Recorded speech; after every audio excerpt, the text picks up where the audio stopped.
Associação HAC e a confiança do comissário FON, Henrique da Costa e Pedro Belo, e a capacidade de liderar a instituição Polícia Nacional Timor-Leste, ba mandato tinantolo.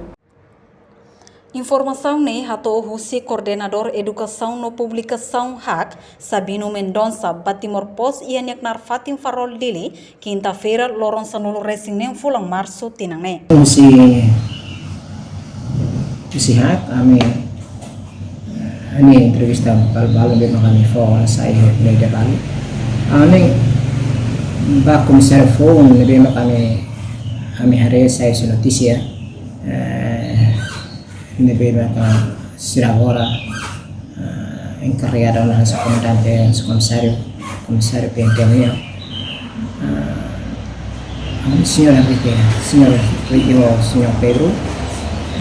Kami polisi na iba polisi itafia kata polisi sila anti-golos polisi sila na produz primeiro desde o tempo desde ito kunan sira ihona kami fiar kata sira experiência na tora atbel lidera instituição PNTL e sira ihona experiência sira skill sira conhecimento ba áreas ruim a relação ao serviço PNTL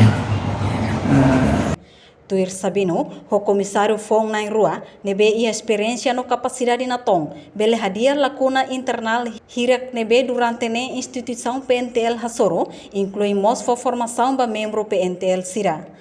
Além de ne, nyamos susuba comissário rua, o insa atu hadia membro PNTL, tamba dala barak sira halo discriminação, balung halo atuação no balung la halo, o insa mak sira bele neutra ba hira halo atuação.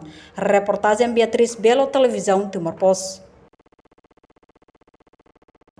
Janela informação ba ema hotu.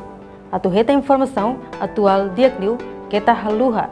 Haneham botão subscribe, like, halo comentário no Farretutang ba media social hotu.